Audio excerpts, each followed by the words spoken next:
Hermanos, ya estamos tan cerca de nuestra conferencia sobre Pentecostés. Son temas muy importantes para la iglesia. Tenemos registrados ya un número X de hermanos y sabemos que la mayoría de ellos son de afuera. Pero faltan los hermanos de aquí, de la iglesia, que puedan registrarse. Son temas muy importantes, ¿no? Vamos a hablar sobre Hechos 2, ¿no? Sobre el Pentecostés de Hechos 2 y si eso se replica el día de hoy. Son temas muy importantes. Sobre las tres olas del Espíritu Santo, el carismatismo que existe el día de hoy a todo nivel. Siquiera el 97% de las iglesias tienen el carismatismo allí. Y usted necesita saber qué es eso y qué es lo que dice la Biblia sobre eso. ¿Cómo podemos ayudar a otros hermanos de otras iglesias, tal vez, que están en algún error? Se va a hablar de el don de lenguas. ¿Está vigente el don de lenguas? ¿Es lo que hablan las personas en otras iglesias? ¿Es el don de lenguas legítimo bíblico? Bueno, allí lo va a aprender. Y los textos bíblicos que respaldan a todo eso, sobre la profecía, sobre el evangelio de la prosperidad, que la mayoría de las iglesias aquí en nuestro Guayaquil están atestados de esta doctrina, de este evangelio falso de la prosperidad. Bien, así que son temas muy importantes. Así que quisiéramos que si usted va a asistir, entonces ahora al finalizar el servicio va a estar nuestro hermano Harmon y otros hermanos más allí registrando sus nombres, o llame al número de teléfono que está allí. Queremos también tener una idea de cuántos vamos a tener por alimentos y por muchas cosas. No esperemos el último día. No esperemos el último día. A veces se puede dar esto, pero nosotros no esperemos el último día. Así que puede registrarse. Esto es abierto. Esto es para hombres y mujeres. Hombres y mujeres. Toda nuestra iglesia está invitada. Quisiéramos que toda la iglesia venga, ¿verdad? Bien, ahora para los refrigerios de esta conferencia Pentecostés necesitamos la ayuda de algunos hermanos, así que esto es voluntario. Si usted quiere ayudar económicamente con algo para todos estos refrigerios, puede hablar y acercarse con nuestro hermano Luis Bisueta. Si puede hablar con él y decir, yo podría ayudar con esto, ¿sí? Y todo eso va a ayudar a planificar entonces para este día, para estos 2 días tan importantes. Recuerde que son 2 días que son feriados, así que es viernes y sábado. Ya usted sabe los horarios, creo que ya sabe toda la información, los temas en sí que vamos a estar allí tocando. Bien, eso en cuanto a la conferencia. Ahora, en esta tarde vamos a tener un documental, La Iglesia Esencial. Sí, ustedes ven que Sixto es el que da esta información, pero él no está en este momento porque a él le mandaron un link desde la Grace, un link que dura 3 días. Así que él se ha puesto de alguna manera a traducir para que ahora en la tarde tengamos nosotros este documental, La Iglesia Esencial. Todavía no sale al público en general en los Estados Unidos, pero ya el pastor John MacArthur lo ha hecho público en su iglesia la semana pasada y ha enviado a todos sus misioneros en el mundo para que lo puedan, de alguna manera, lo sepan ellos y si quisieran, lo proyecten en sus iglesias. Solo el link va a demorar 3 días, así que se cumple ahora en la noche. Así que bien, tenemos el tiempo. Nosotros en esta tarde a las 5 se va a proyectar este documental, La Iglesia Esencial. Así que están todos invitados a ver este documental en español. Va a haber traducción allí, ¿sí? Ese es el trabajo que ahora mismo Sixto está haciendo. Nos faltan 20 minutos de traducción. Es más de 1:30. Así que lo va a terminar para que ahora en la tarde lo tengamos nosotros. Luego ese link se borra y habría que esperar que lo traduzcan al español y salga al público en general.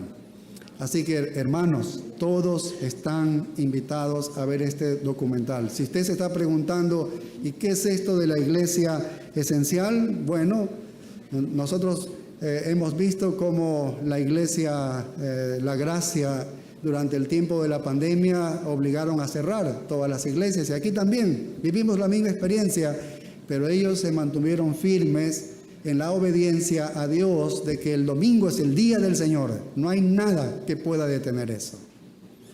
Y ellos obedecieron al Señor antes que al gobernador, ¿no?, de allí de California. Y hubo un juicio, y hubo tantas amenazas, y hubo un montón de cosas que usted la va a poder observar en este documental. Y va a ver cómo una iglesia fiel se mantuvo en obediencia al Señor y cómo fue bendecida. Entonces, eso es lo que vamos a ver en esta tarde, así que les invitamos para que puedan estar aquí presentes todos. Bien, y la próxima semana comienza un nuevo curso de membresía el próximo domingo 13 de agosto, dirigido a todos los hermanos que ya están asistiendo aquí por algún tiempo y quisieran ser parte de esta congregación. Necesitan, entre uno de los requisitos, hacer este curso de membresía que dura máximo 3 semanas o 4 semanas podría demorar. El horario son los días domingos, la hora a las 8:30 de la mañana. 8:30 de la mañana. Entonces están invitados todos los hermanos que quieran ser parte de esta iglesia. El curso de Fundamentos de la Fe también se está dando para todos los hermanos que se van haciendo miembros de la iglesia, sea que vengan de otra congregación por cuestiones doctrinales, o sea que sean nacidos aquí, el Señor los ha salvado y tienen el bautismo. Todos ellos deben tomar este curso de Fundamentos de la Fe. Esto se está dictando semana a semana. Y también están los bautizos. Si alguno ha recibido a Cristo pero no se ha bautizado, entonces puede acercarse al hermano Arturo Cortés. Y creo que hay como unos 10, 12, 13, 14 hermanos que están ya para dar este paso del bautismo. De aquí a 1 o 2 semanas estaremos haciendo esto. Así que es un tiempo de gran bendición. Bien, ya hemos dado todos los anuncios. Ahora sí quisiéramos saber si alguna persona nos está visitando por primera vez aquí un domingo en la mañana. Si puede alzar así su mano, no va a hablar, no va a hacer nada. Solo quisiéramos saber si alguna persona nos visita por primera vez aquí un domingo en la mañana. Aquí hay 2 personas, no sé si por allá, deje sacarme los lentes para ver, allí hay otra persona. Es que no veo cómo está. Sí, muy bien. Esta información es para que usted pueda conocer un poco más de la iglesia, y si usted llena información, le conoceremos también un poco más a ustedes. Si quiere acercarse al final para conversar un poco más, allí estaremos dispuestos para conversar con ustedes. Le damos la bienvenida, esperamos que la predicación de la palabra de Dios sea de gran bendición para la vida de todos ustedes. Bien, ahora sí vamos a pasar a adorar al Señor a través de las ofrendas, así que inclinemos nuestros rostros y oremos. Padre, gracias por la bendición y este tiempo, este privilegio que nos das de que tu obra pueda seguir adelante, de que tu palabra pueda seguir corriendo a través del sostenimiento que has puesto, Señor, a cada uno de tus hijos de la iglesia que es tuya. Y gracias por la provisión que nos das, el trabajo, todo lo que tú haces viene de tu mano. Y tú quieres que una parte de esto, disponiendo en nuestros corazones, lo hagamos con alegría de corazón, con sacrificio aún, Señor. Gracias te damos. Gracias por ello, Padre. Bendice estas ofrendas, Señor, como olor fragante de nuestros corazones y nuestras vidas hacia ti, Señor. En el nombre de Cristo Jesús. Amén.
Bien, damos gracias a todos nuestros hermanos que participan en la dirección de este culto, los músicos y todos los que colaboran aquí. Gracias al Señor por ellos. Ahora sí abrimos nuestras Biblias, estamos en Apocalipsis capítulo 20. Estamos estudiando el reino terrenal futuro de nuestro Señor Jesucristo, que hemos dicho que es toda esperanza que tiene el creyente. Que Dios está preparando este reino para nosotros.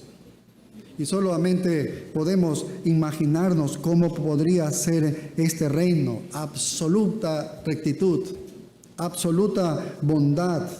Todo eso domina en este reino milenario.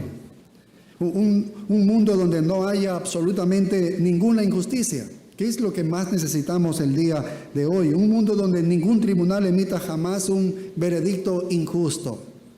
¿Cómo soñaríamos con un mundo así? Y hemos visto que algunos avances de este reino y el carácter de este reino, ¿no?, ha sido anunciado ya por el Señor, por las Escrituras. Primero el libro de Joel, Lucas menciona cómo en el día de Pentecostés el apóstol Pedro hizo referencia a Joel 2, al tiempo en el reino. Y este es un anticipo en la venida del Espíritu Santo, es un anticipo de lo que va a ser el reino milenario. El ministerio del Señor Jesucristo, todo lo que Él hizo, las señales, los milagros, la propia transfiguración, era un atisbo de este reino que iba a venir. Pero aquí en Apocalipsis 20 está la plenitud del reino. Está la plenitud de este reino. Está la realidad de este reino. En estos primeros 10 versículos, Apocalipsis 20 del 1 al 10, nos presenta entonces un marco general del reino. Un marco general del reino. Y todo lo demás lo podemos completar con textos del Antiguo y del Nuevo Testamento. Y estudiamos lo primero que vimos en el reino es la eliminación de Satanás. ¿Recuerdan? Mira los versículos del 1 al 3. Satanás es quitado de este reino, es eliminado durante el tiempo de este reino. Mira lo que dice versos del 1 al 3.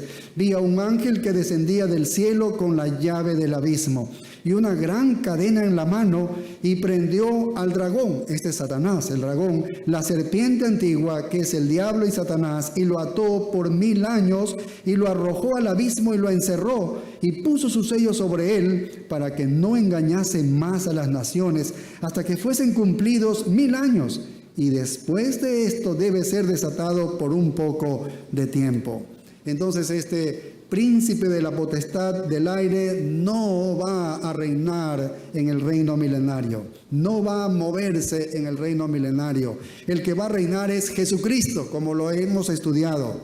Él va a estar atado por 1000 años en un pozo, en un lugar allí puesto por el Señor. Lo segundo que vimos la última semana, el último domingo, fue que es el reino de los santos. En este reinado milenario, Satanás es atado y comienza el reino. Entonces los que van a reinar con Jesucristo son los santos. Es el reino de los santos. Y observa aquí el versículo 4 lo que dice. Y vi tronos y se sentaron sobre ellos los que recibieron facultad de juzgar. Y vi las almas de los decapitados por causa del testimonio de Jesús y por la palabra de Dios, los que no habían adorado a la bestia ni a su imagen, y que no recibieron la marca en sus frentes ni en sus manos, y vivieron y reinaron con Cristo 1000 años. Aquí están incluidos en este reinado de 1000 años, están incluidos, según Daniel capítulo 7, los santos del Antiguo Testamento. Según Mateo 19, 28 y 29, están allí los apóstoles y los que siguieron al Señor Jesucristo durante su ministerio. Y según 1 Corintios 6, que fue nuestra lectura en esta mañana, capítulo 6, versículos del 2 a 3, están los santos del Nuevo Testamento. Y aquí en Apocalipsis 20, versículo 4, que es lo que hemos leído, están aquí los santos de la tribulación. Ellos también reinarán. De hecho, Juan está viendo a ellos en ese momento que comienzan a reinar. Estos santos de la tribulación, los que han sido muertos, decapitados durante el tiempo de la tribulación. Así que todos los santos de todos los tiempos vendrán al reino para reinar con Cristo. Y ese es el carácter del reino.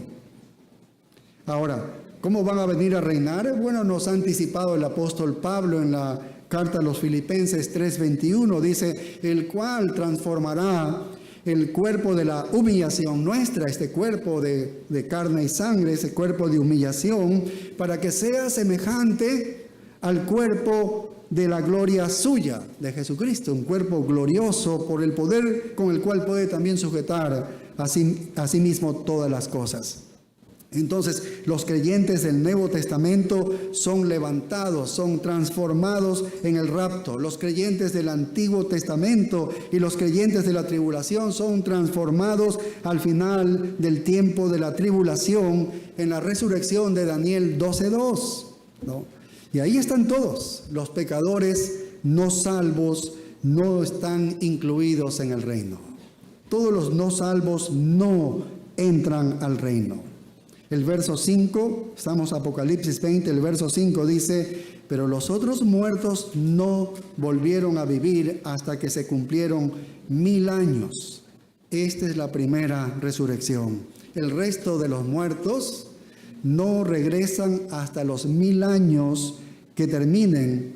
Y entonces van a regresar de acuerdo al versículo 11, van a ser resucitados, ¿sí?, para el juicio del gran trono blanco. Ahí están todos los muertos de todos los tiempos, y aún incluidos los muertos sin Cristo en el tiempo de la tribulación.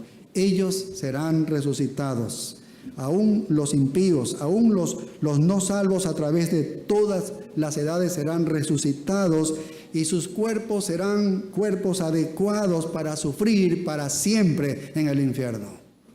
Tendrán un cuerpo para sufrir para siempre. Entonces, la primera resurrección que se menciona en el verso 5 es la resurrección de los justos, es la resurrección de los piadosos. Esta es la resurrección en la que participan los que creen, los santos del Antiguo Testamento, los santos del Nuevo Testamento y los santos de la tribulación. Todos estamos en esta primera resurrección. Nosotros, los que estamos aquí el día de hoy, vamos a ser transformados. Si viene el Señor Jesús ahora, comienza la tribulación, entonces nosotros seremos resucitados, es decir, transformados. Y los que han muerto en Cristo serán resucitados. Bien, entonces la primera resurrección involucra solo a los cristianos, solo a los santos, solo a los piadosos. Y el verso 6 termina diciendo así, bienaventurado, dice, y santo el que tiene parte en la primera resurrección. ¿Ves? Bendito el que tiene parte en la primera resurrección. ¿Por qué?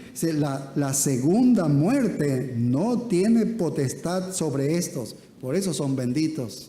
¿Sí? Hay una segunda muerte que no va a tener potestad sobre estos, sino que serán sacerdotes de Dios, de Cristo, y reinarán con Él 1000 años.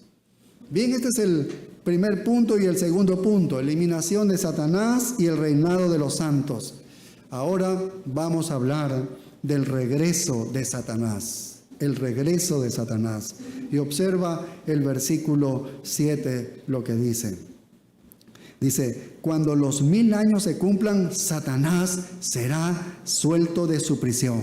¿Viste? Él fue atado allí y puesto en un pozo por 1000 años. Pero el texto bíblico luego nos dice, cuando los 1000 años se cumplan, Satanás será suelto de su prisión.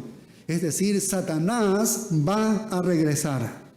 Les recuerdo otra vez que durante el reino, Satanás no tiene ninguna parte en el reino. No está en el reino. No juega ningún papel en el reino. No está allí. Y entendemos por lógica, aunque la Escritura no lo dice, lo que sí dice es que Satanás no va a estar durante los 1000 años del reino, pero entendemos nosotros que los demonios, es decir, sus demonios que le siguen a él, tampoco estarán allí en el tiempo del reino milenario. Esto es justo suponer esto, porque no serviría de mucho si nuestro Señor ata a Satanás y sus millones de demonios están allí en el reino milenario. No, serviría de muy poco en verdad. Entonces todo el sistema se encuentra atado durante el reino de los 1000 años. Pero esta atadura de Satanás termina cuando ya justo en el cierre del reinado milenario, en el cierre de este reino. Y no nos dice cómo, solo dice que cuando se cumplan los 1000 años, Satanás será liberado de esa prisión, ¿no? Ahora, la verdad es que no importa cómo es liberado, no dice eso aquí la Escritura, pero una pregunta que sí sería bueno hacerle es, ¿por qué es liberado después de los 1000 años? ¿Por qué al final de este reinado milenario, cuando ya se cumplen los 1000 años y se va a cerrar el reino ya, entonces en ese momento él es liberado? Esa es una pregunta justa que todos tendríamos aquí en nuestra mente. ¿Por qué es liberado? ¿Por qué Dios liberaría a Satanás al final del reinado de 1000 años? Bueno, nosotros sabemos que ninguna persona no salva entrará en el reino. Ninguna persona no salva entrará en el reino. Parece que si usted toma todas las profecías con respecto al día del Señor, hemos estudiado las profecías de Ezequiel, Jeremías, de Isaías, muchas profecías que hablan del día del Señor. Entonces vemos exhaustivamente que los malvados, todos ellos van a morir, porque los profetas anuncian allí, vendrá el día del Señor y allí el impío morirá, dice, ¿no? Y eso significa que las únicas personas entonces que van a entrar en el reino son personas creyentes, son creyentes. Los que entran en el reino solo entran creyentes. ¿Qué creyentes? Creyentes judíos a quienes el Señor les ha perdonado. Y sabemos por Apocalipsis 12, ¿recuerdan cuando estudiamos Apocalipsis 12? Que el Señor va a coger la tercera parte de la nación de Israel, ¿no? Una parte que es fiel, y a esa parte la va a proteger, la va a alimentar, la va a llevar al desierto, a un lugar, y la va a proteger de Satanás y del anticristo en ese tiempo terrible de la segunda parte de la gran tribulación. Él la va a esconder y serán los israelitas, ¿sí ves? Y el anticristo no va a poder destruirlos. Entonces esos ya son regenerados, esos son salvos en el tiempo de la tribulación, y esos son los que el Señor los va a cuidar y los va a meter en el reino. ¿Qué otros creyentes van a estar allí? Gentiles que durante el tiempo de los 7 años de tribulación han venido a la fe por haber creído en el Señor Jesucristo. Y ellos pudieron escapar también de la traición, del anticristo y de todo el resto de los juicios que están pasando durante los 7 años.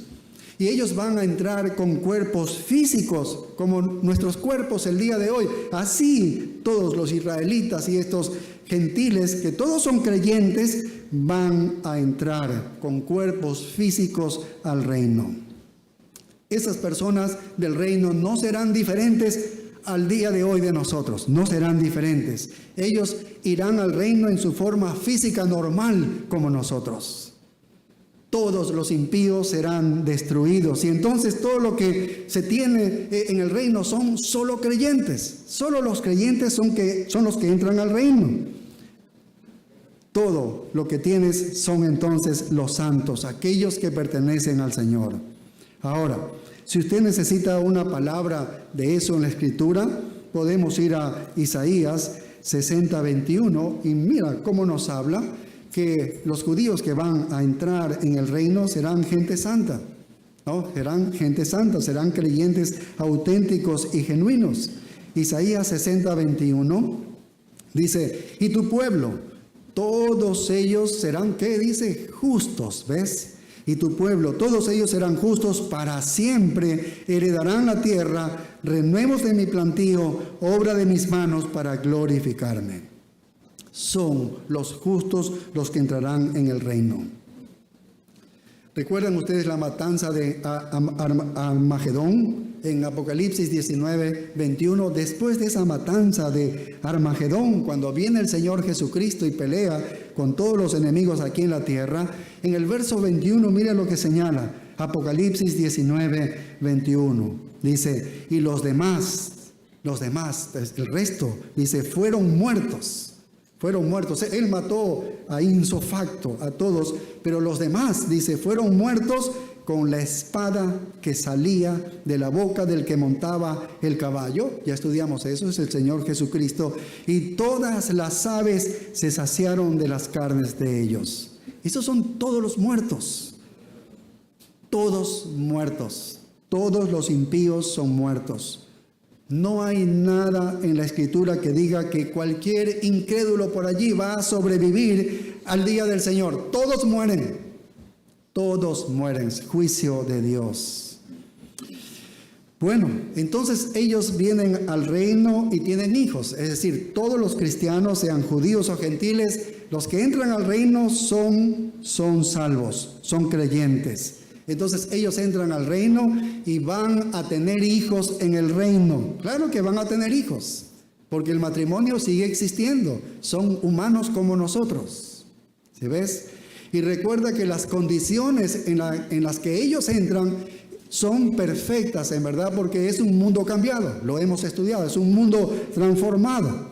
Así que ellos van a proliferar. Es decir, ellos se van a unir, se van a matrimoniar y van a tener muchos hijos y viven mucho tiempo. Van a ser muy productivos por todo el ambiente, el clima y todo que ha sido reconstruido. Entonces, pero ellos van a producir hijos, ¿qué? Adivinen qué hijos ellos van a producir. Pecadores. Aún sus hijos van a ser pecadores. ¿Por qué? Porque eso es todo lo que podemos producir los hombres que ya hemos sido caídos. Solamente producimos hijos pecadores. Incluso en las condiciones milenarias, como nos presenta aquí la Escritura, unas condiciones totalmente mejoradas. Aún así, aún en esas condiciones, van a producir pecadores. ¿Por qué? Porque ellos también son gente caída como nosotros. Todos nuestros hijos son gente pecadora, nace en pecado. Eso es lo que dice la Escritura. Nacen en pecado. La tendencia de su pecaminosidad está allí innata. Apenas ellos tienen para hacer algo es para pecar. ¿Ves? Porque esa es la naturaleza caída. Así que sus hijos van a ser pecadores. Los hijos allí en el reino milenario van a ser pecadores. Entonces, ¿qué se necesita? Que deben ser salvados. Ellos necesitan ser salvados. Y sorprendentemente, muchos, mientras muchos de ellos van a venir a la fe en el Señor Jesucristo, también muchos de ellos no lo harán. Muchos de ellos no lo harán. Hay 1000 años.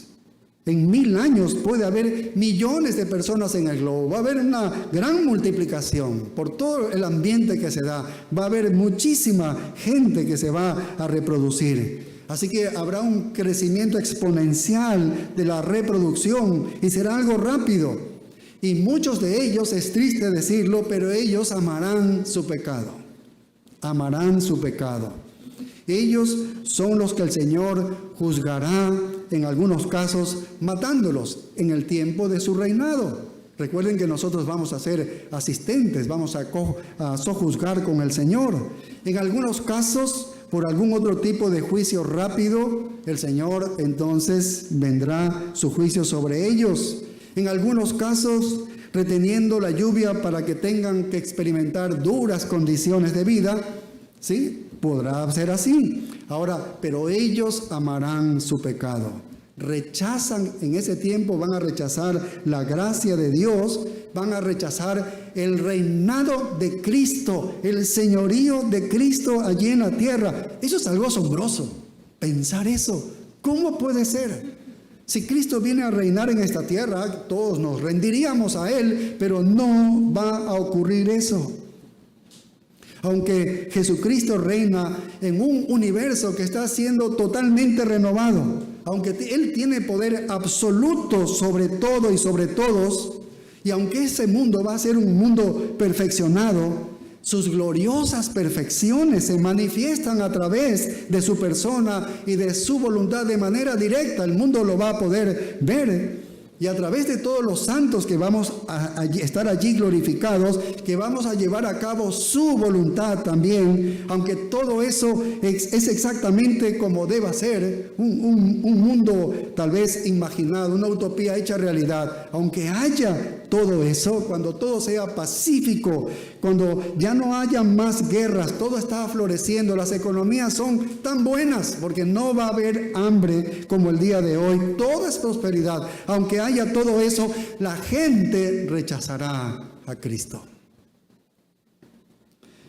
Y es importante hacer este recordatorio que la gente rechaza a Cristo. ¿Por qué rechaza a Cristo la gente?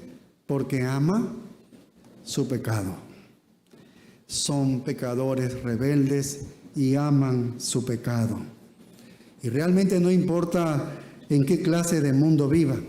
Nos atreveríamos a decir que hay personas en esta sociedad hoy en día. Aquí en nuestro Ecuador, muchos, miles y miles, cientos de miles, podríamos decir hasta millones, somos 17, 18 millones, pero son más que elegirían este tipo de vida que tenemos el día de hoy aquí en nuestro Ecuador, aquí en nuestro Guayaquil. Todo lo que vivimos, ¿no? Toda esta convulsión del narcotráfico, de guerrilla, de violencia, ¿no? de muertes, ¿no? diarias, ¿no? Hay gente que elegiría vivir en esta sociedad o en una sociedad aún peor, ¿sí? que sobre una sociedad gobernada por Jesucristo.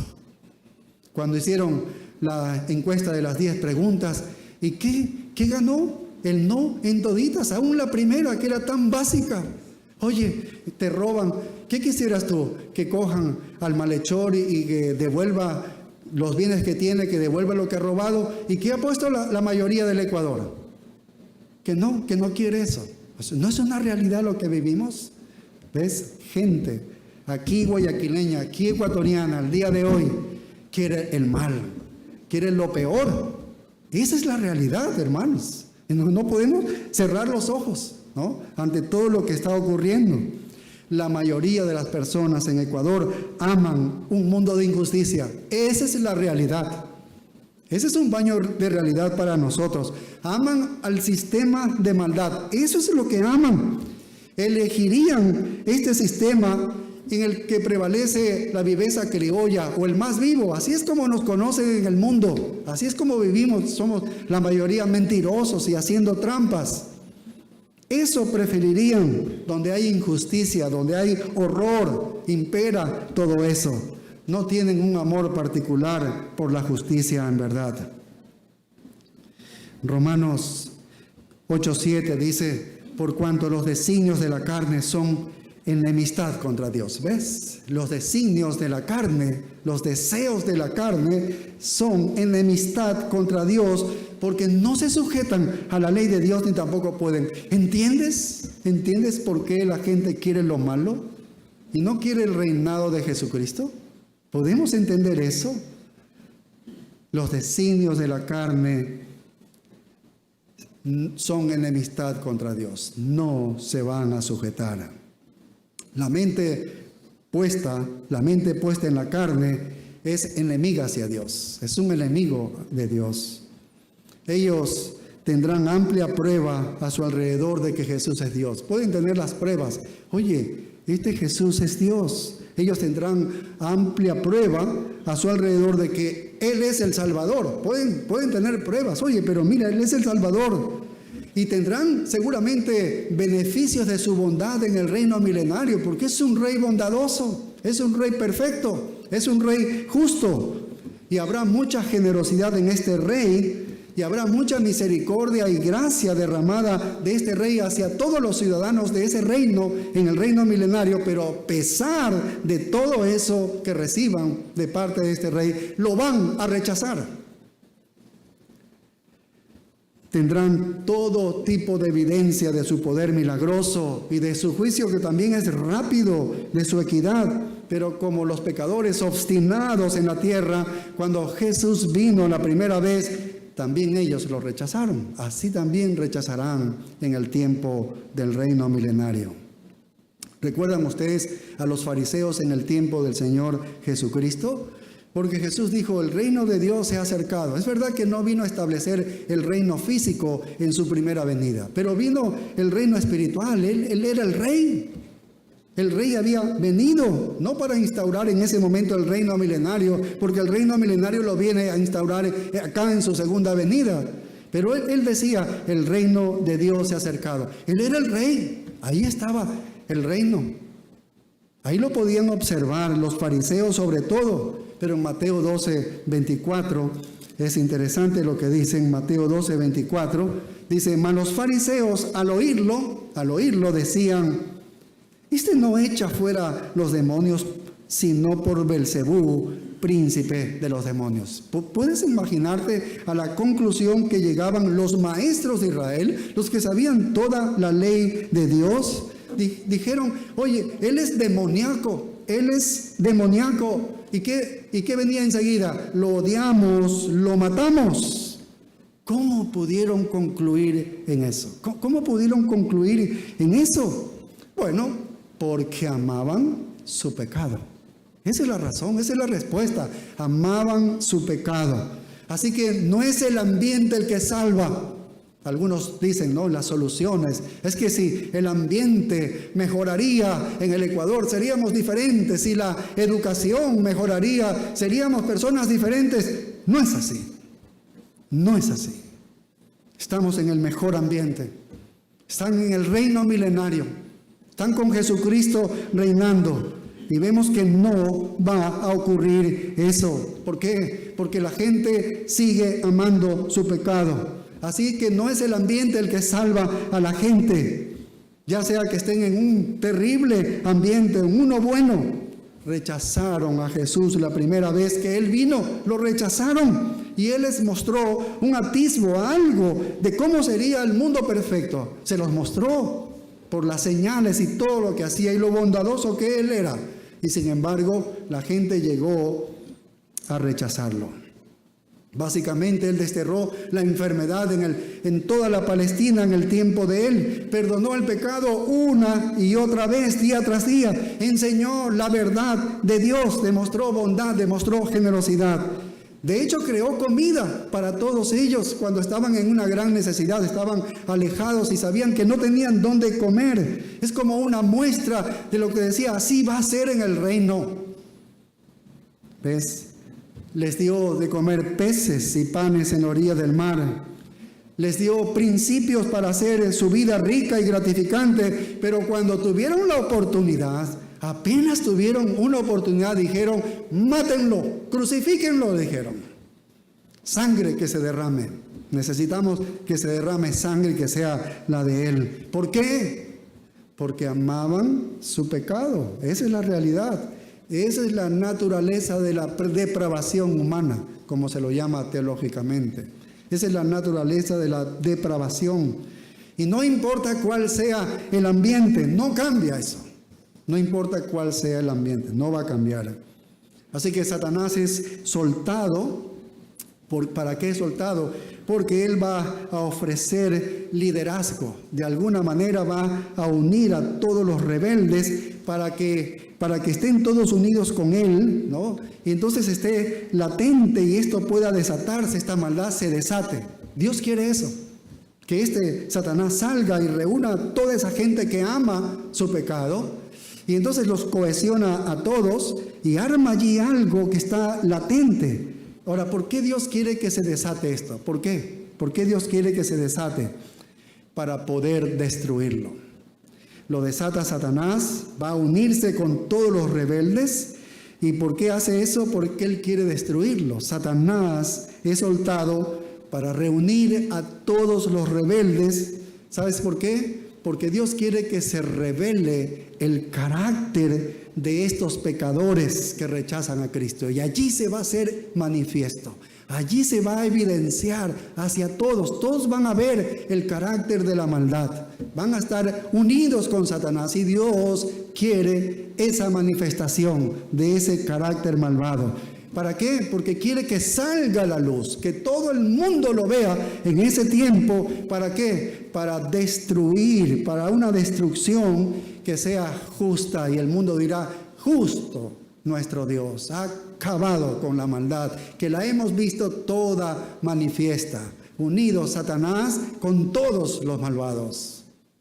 Vaya, Dios podría matarlos a todos, pero no es así como Él lo hace, ¿no? No es así como Dios lo quiere.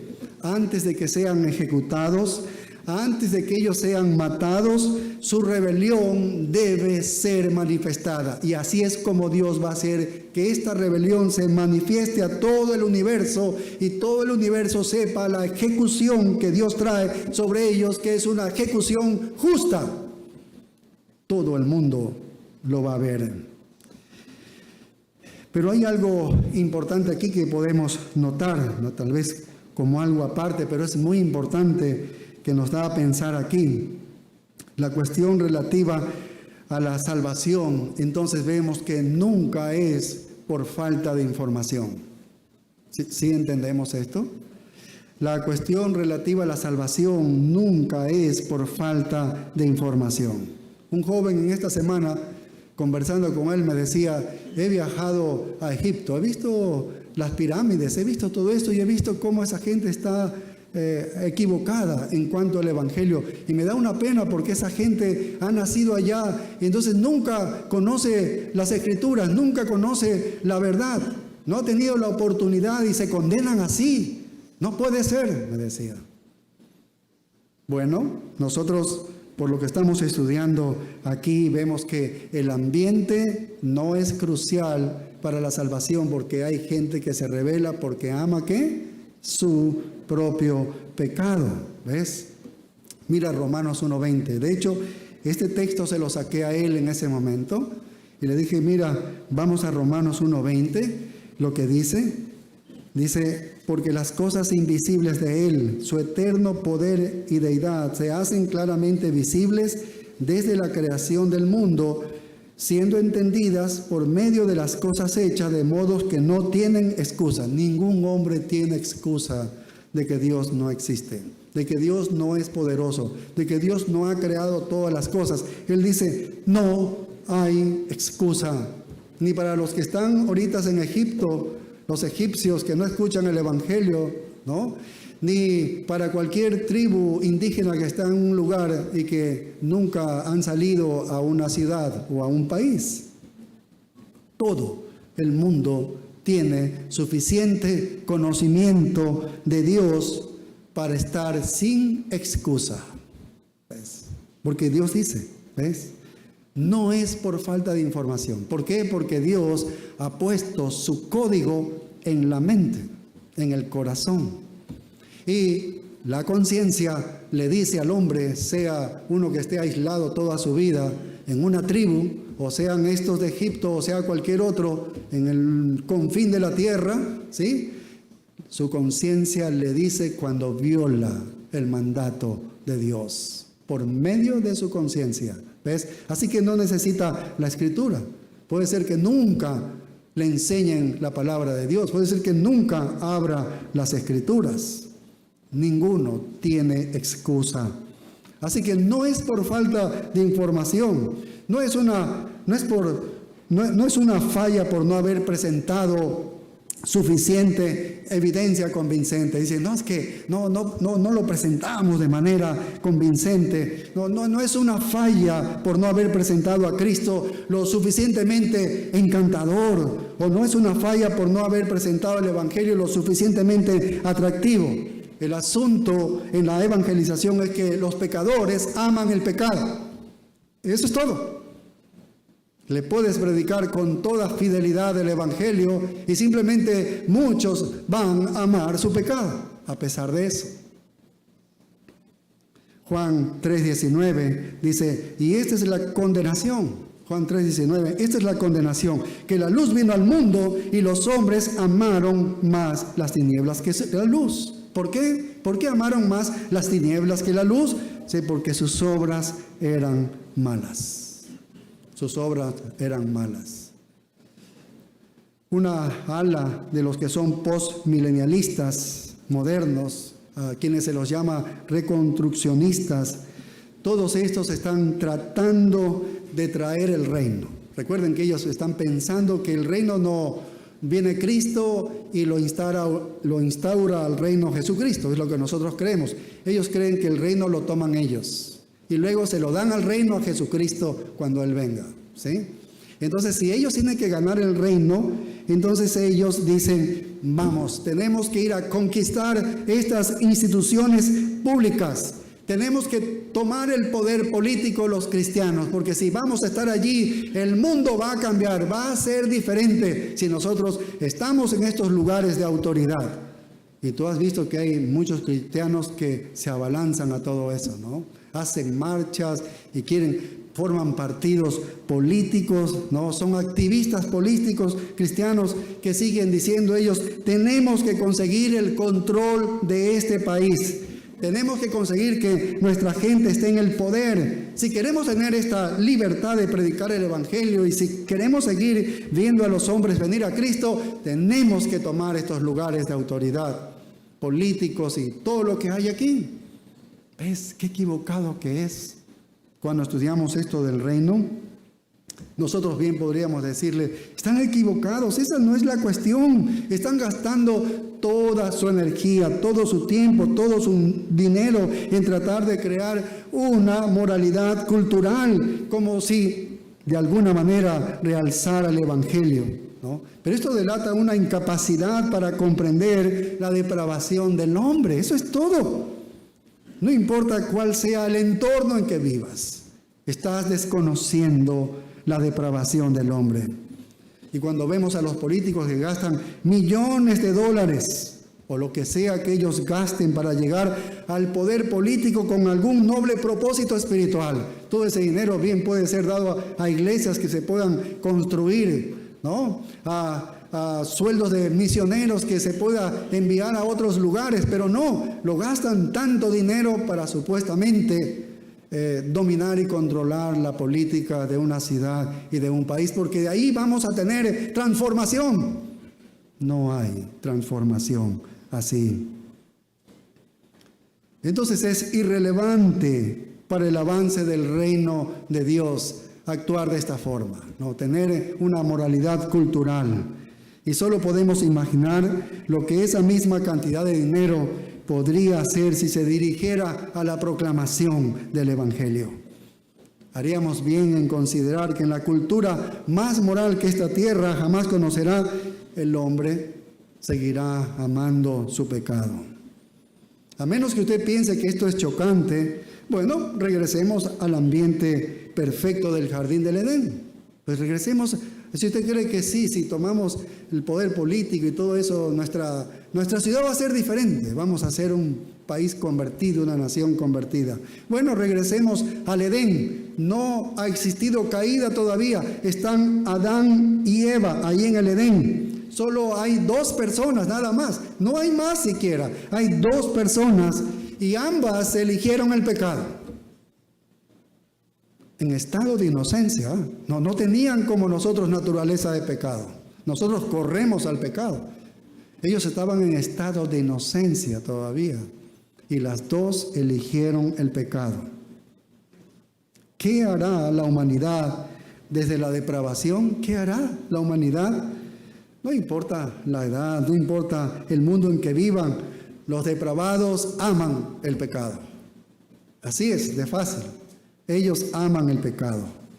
Y esto nos muestra algo más también, que no hace falta Satanás, ¿no? Si Satanás está presente o ausente, no tiene nada que ver con la depravación. Porque hay tantos que, como hoy en día esa filosofía falsa, ¿no? Que dice, No, es que yo pequé porque Satanás me puso en la mente, me repetía que yo hiciera tal cosa. Por eso es que yo me pasó esto, dice, ¿no? Y le echan la culpa a Satanás. Pero en el reinado milenario, Satanás no está. Los demonios tampoco están. Pero se demuestra que el depravado ama su pecado. No necesitas a Satanás, ¿sí? No, es que él me instiga, me repite, dice. No hay tal cosa. Satanás utiliza el sistema de este mundo para tentarte. Pero es nuestra decisión, de nuestra propia concupiscencia sale la decisión de pecar. Damos a luz al pecado, ¿ves? No es el diablo en sí. Él tiene su tarea, claro que sí, ¿no? Él lanza las tentaciones, eso es lo que él hace. Puedes sacar a Satanás del sistema y todavía sigues teniendo depravación. Puedes poner al hombre con depravación en un ambiente perfecto y todavía ese hombre va a amar el pecado. ¿Por qué? Porque esa es su naturaleza. Esa es la depravación. El pecado ciega a los pecadores en todas las épocas. Eso es lo que ha pasado. Puedes trabajar todo lo que quieras para hacer una moral cultural en este país. No vamos a redimir a uno solo. No vamos a redimir a uno solo. No vamos a cambiar a los pecadores. ¿Por qué? Porque ellos aman su pecado. De hecho, lo que vamos a provocar es enojo a los pecadores. Enojo a los pecadores. ¿Y no has visto que eso suceda? Eso es lo que sucede. Donde quiera que haya el ascenso de algún cristiano en la política, o si parece alguien que tiene un alto estándar de moralidad y está a punto de ser elegido, entonces la batalla se pone realmente acalorada porque los pecadores no quieren ninguna intromisión en sus libertades. ¿No has visto las mafias? Cuando alguien con buenas intenciones, con una buena moralidad quiere hacer algo, inmediatamente las mafias salen. Así que en el reino tienes una generación de Cristo, pero los asesinos de Cristo se levantan también en el reino. Así que la depravación del hombre no se ve afectada por el medio ambiente. ¿Sí? La depravación del hombre no se ve afectada por el medio ambiente. La maldad desesperada de Satanás y su odio a Dios y a Cristo no se alteran en absoluto por estar allí en una prisión durante 1000 años. No mejora Satanás estando en esa prisión, empeora Satanás. Y de hecho, ahora que sale, está más loco que nunca. Y cuando es liberado del pozo después de estos 1000 años, sale tan malvado como siempre ha sido, tal vez hasta más hostil que nunca, porque él no cambia. El infierno no cambia a las personas, el castigo no cambia a la gente, no está hecho para eso, ¿sí? Así que tenemos el mismo malvado, vil, hostil, ángel caído, y tenemos gente depravada en este reino milenario. Y ellos se van a juntar al terminar los 1000 años, ¿no? ¿Con la visión de qué? Ellos creen que van a poder matar al rey, creen que van a poder matar a Cristo. Y esto nos lleva al siguiente punto, que es la revuelta de la sociedad. En los versículos del 8 al 10, que no lo vamos a terminar, apenas voy a comenzar algo, es interesante, lo vamos a introducir y vamos a leer aquí el versículo 8, mira lo que dice. Dice, y saldrá a engañar a las naciones que están en los 4 ángulos de la tierra, a Gog y Magog, a fin de reunirlos para la batalla, el número de los cuales es como la arena del mar. Entonces, nada externo puede cambiar a los hombres. El ambiente no cambia a los hombres. Como el cerdito que lo podemos bañar, lo podemos asear, le ponemos una cintita y apenas lo suelta, va a hacer lo suyo. La naturaleza de ese cerdo no va a cambiar porque le hemos puesto un collarcito o lo hemos limpiado, ¿no? Lo podemos poner en el ambiente más puro, seguirá siendo lo que él es. Así que ahora tenemos a Satanás saliendo y está odiando a Cristo más que nunca lo ha odiado. Sale con toda la furia. la última oportunidad que tiene él, ¿no? Y tiene al hombre allí que no se conmueve por la paz y el gobierno de la justicia de ese reinado durante los 1000 años. ¿Por qué? Porque está amando su pecado. Y esta combinación, juntándose estos dos, esto lleva a una revuelta. Y Satanás sale a engañar a las naciones. Dice el verso 8, dice, saldrá a engañar a las naciones. Él es un engañador, lo sabemos. Nos dice la Escritura una y otra vez. Él es un mentiroso. Él es un mentiroso. Ahora, y eso es lo que él siempre hace. Y eso no es diferente, no ha sido diferente desde el comienzo, ¿no? Tiene que llevarlos a todos a la batalla y tiene que hacerlo mediante el engaño. Tiene que convencerlos por medio de alguna cosa, ¿sí?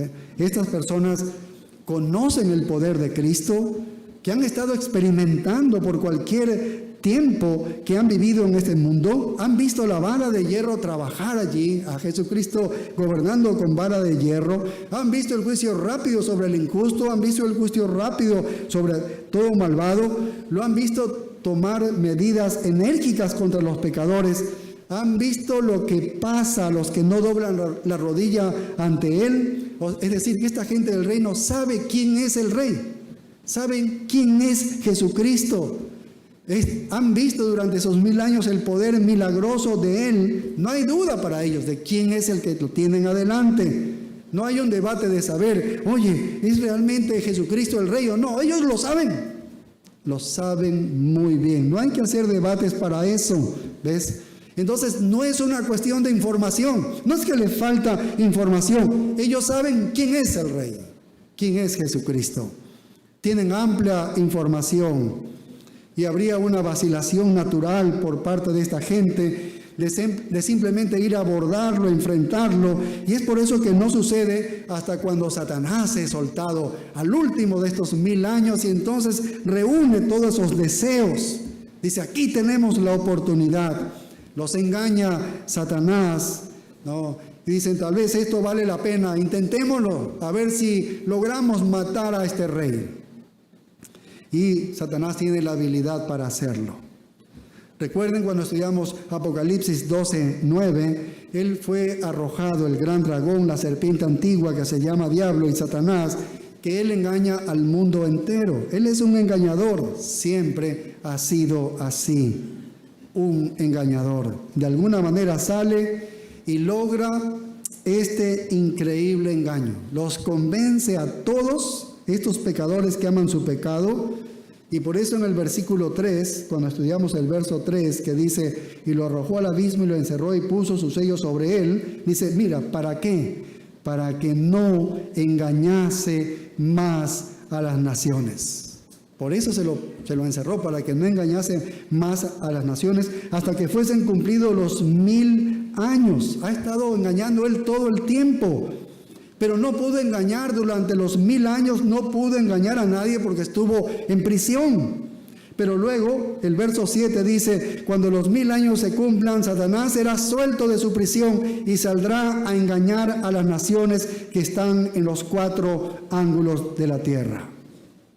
Y su engaño comienza de nuevo, otra vez.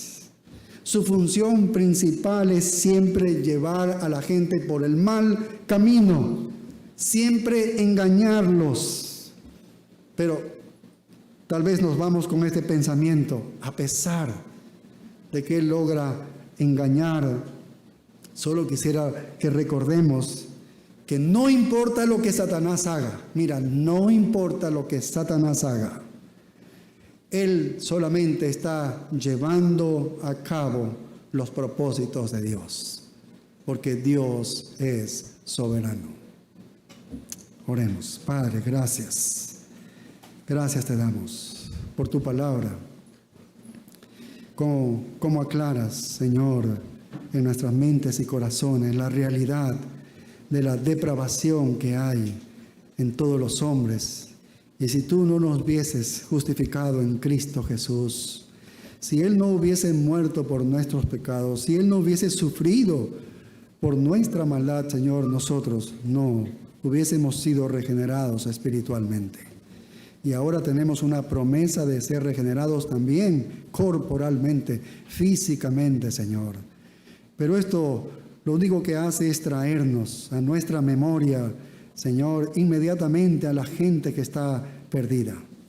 Hay una tarea grande en nuestros corazones. Hay un peso que has puesto, Señor, en nuestros corazones. El mundo se está perdiendo. Lo único que puede rescatarles es tu evangelio, tu verdad, a cualquier costo. Y ayúdanos. Ayúdanos, Señor, a vivir el costo que sea. Lo importante es que seamos fieles predicando tu verdad, Señor. Haz de cada uno de nosotros esto. En el nombre de Cristo Jesús. Amén. Bien.